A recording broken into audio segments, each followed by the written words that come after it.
Raw took place from San Antonio, Texas tonight, and you had the fallout from the Royal Rumble. You start to show off with Drew McIntyre coming down to the ring, and I thought they booked him really poorly here because already I can see the cracks in the armor.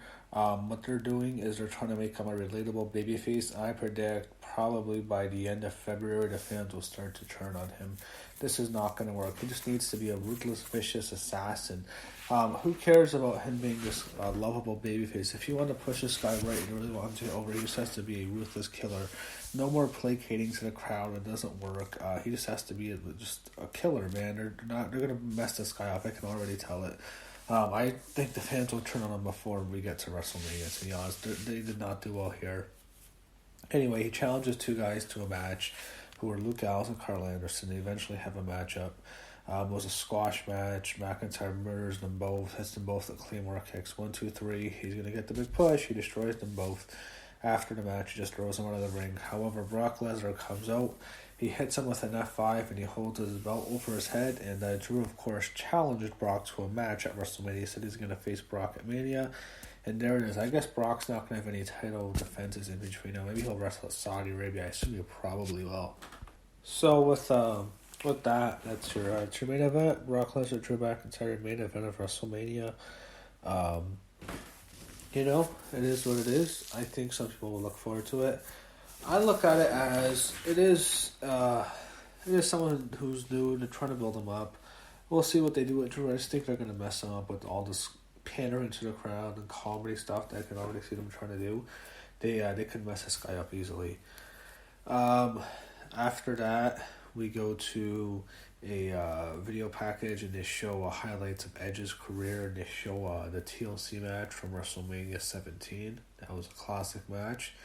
Next, we have a video package on MVP who's back on Raw. I don't know if it's for a one-time match or he's back permanently. I'm not sure, but he has a match with Rey Mysterio, Rey and MVP in 2020. I'm like myself. Edge, MVP, Drew McIntyre. All these guys are like names 10 years ago. It's crazy.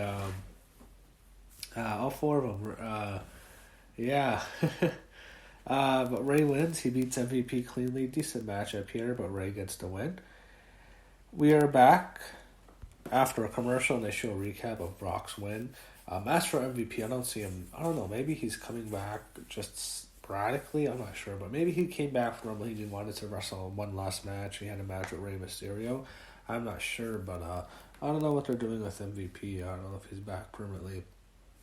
Aleister Black came out against Kenneth Johnson. He murders Kenneth Johnson, some jobber. And Aleister Black, after the match, he takes the mic, he sits down in the middle of the ring like he's CM Punk. And all I could think of was CM Punk. He's got the tattoos. His face looks like Punk, kind of. They have a cheek tattoo, I believe, the same. He's in the exact same position. All I can think of was CM Punk. But he cuts a promo. He says, "I'm not coming for everyone. I'm just going to sneak up on you," or something like that. So, he's going to pick a fight with people instead of getting people to come to him. So we'll see. Maybe he turns heel. We're back and Seth Rollins comes out. He's alongside Buddy Murphy and he cuts a promo. He talks about how Joe and Owens cost him his matchup.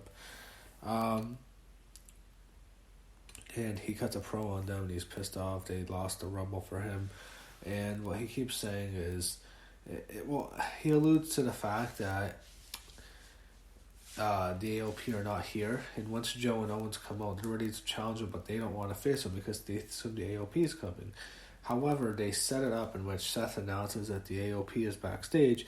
Once they're backstage, we see them, they get jumped by the War Raiders, or the Viking Raiders, or whatever it's called now. And eventually that leads to a match with Rollins and Buddy Murphy defending their titles against Samoa Joe and Kevin Owens. This was pretty good. It went on for a while. He had a long match. Some might argue a bit too long. All I can think of is, what are they going to do with the AOP? I don't know what Seth Rollins is going to be at WrestleMania this year. You expect him to have a match. I mean, he had a huge match last year with Brock, so he can't go for that to just being in a Raw tag team title match. I mean, they have to have a match for Seth. I don't know what it's going to be because it's obvious where we're going. We're going to get Orton and Edge.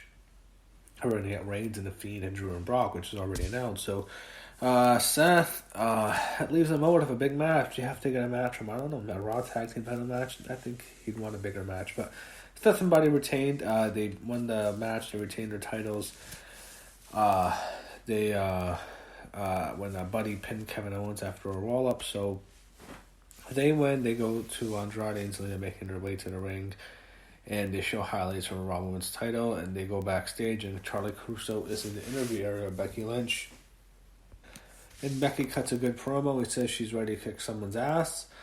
So what I'm thinking to myself is, I don't know, is it going to be Becky and Shayna at WrestleMania or Becky and Charlotte? Because with Shayna, I suppose, I don't think anyone really wants to see Charlotte and Bayley. They're not going to do that again. They just had them feud a few months ago. No one wants to see that. I think it has to be Charlotte and Becky. Maybe a triple threat match. You replace Ronda with Shayna. But I'm not sure what they're going to do here. I'm really confused.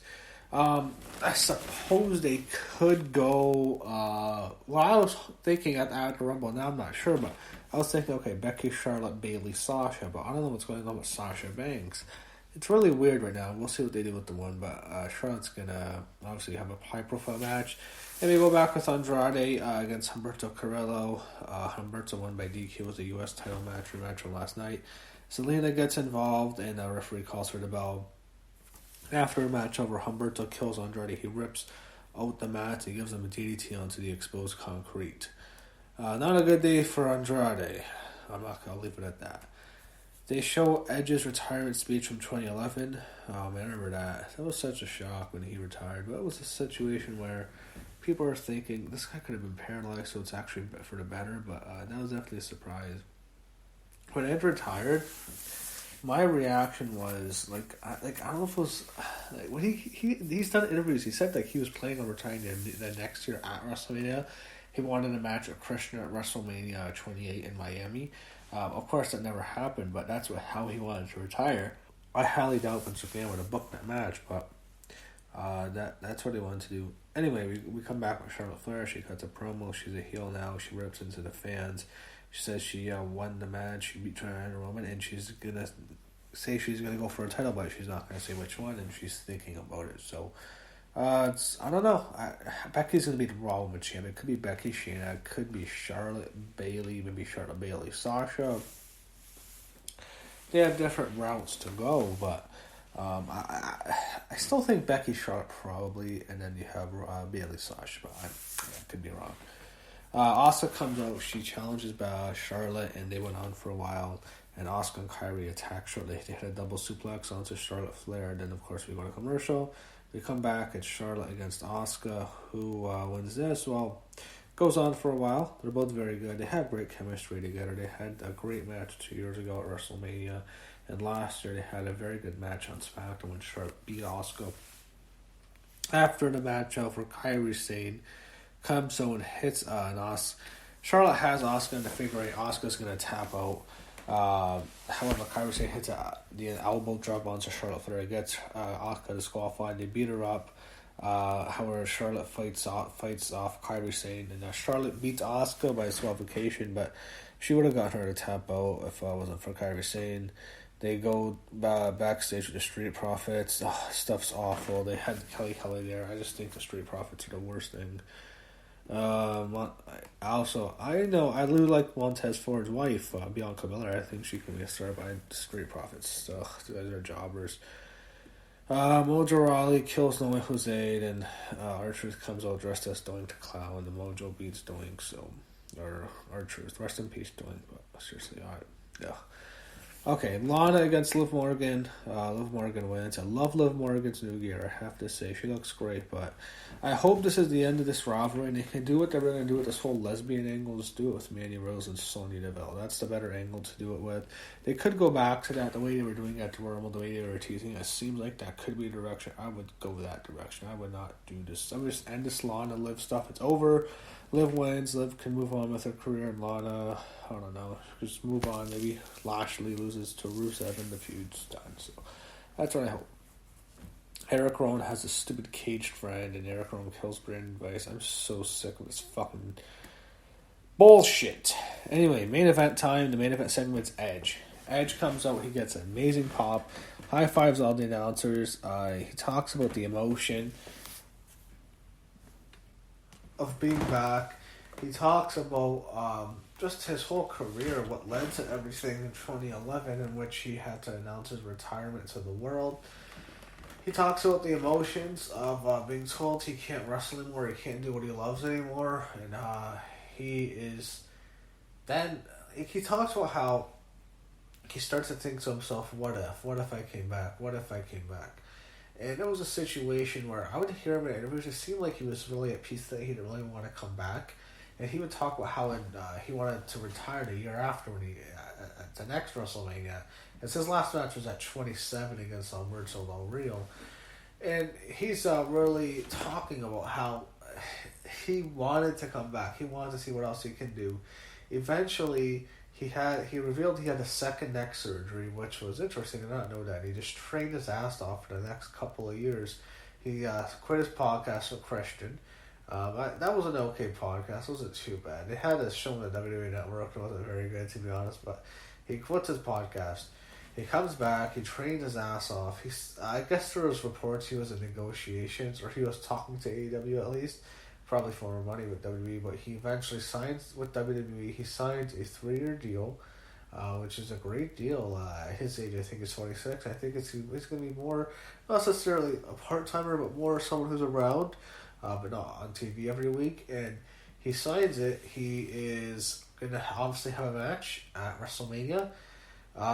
And what happens is Randy Orton interrupts him, and he gives him an RKO. He wanted to reunite with an RKO. They hugged.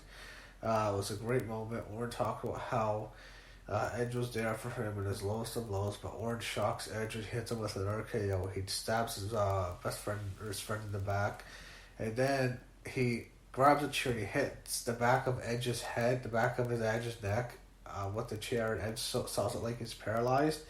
I thought that angle was very good. I don't know if that really came off of, but like Edge is sounding like I got shot in the back, that he's paralyzed again, and then he hits him again, and then he he's about to pillamanize his head.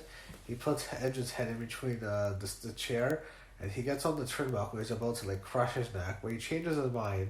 He does something less sinister. I think that would have been a lot sinister, pilmanizing his neck. However, he just hits Edge in the back of the head with gives him a concussion. I assume instead when he grabs 2 chairs, he puts Edge's head down, and he gives him the concerto, with the second chair crushing Edge's head. Orton destroys Edge, and that sets up WrestleMania. That's clearly where we're going. Edge and Randy Orton. I thought it was going to be Edge and AJ for a moment. They teased it, but Edge and Orton's a good choice, and that's what we're getting at WrestleMania. So right now we already know those are 2 matches basically confirmed. Drew and Brock's confirmed, and Edge and Randy. I assume we'll get more, maybe Becky, Charlotte. I assume that could change. I think we're for sure getting Roman Reigns in defeat. I think Bayley, Sasha most likely, and we'll get more. I guess as we get closer to the show, but that's what we got so far. At WrestleMania, it looks like it's almost confirmed, so we'll see what goes from there. But that was Raw. That was the follow. They didn't do the 4 nights in a row. They usually do that, but they stopped it. I guess this night. Maybe I guess they're just not going to do it anymore. Besides WrestleMania, where they do 4 straight shows in one city, it gets tiresome. But Friday was SmackDown was in Dallas, and then Saturday, Sunday, of course, were in Houston, and Monday in San Antonio. So I guess it was more of a tour of Dallas on the major cities, but. That was it. I thought the show was no Shawn Michaels in San Antonio. I thought I might get a cameo from him in San Antonio, but I thought the show was decent. Decent follow up from the Rumble, and we'll see what we go from here. And this is it. We're on the road to WrestleMania. It's going to be a great journey, and hopefully we get a good build up to WrestleMania. And it culminates in a very good WrestleMania show.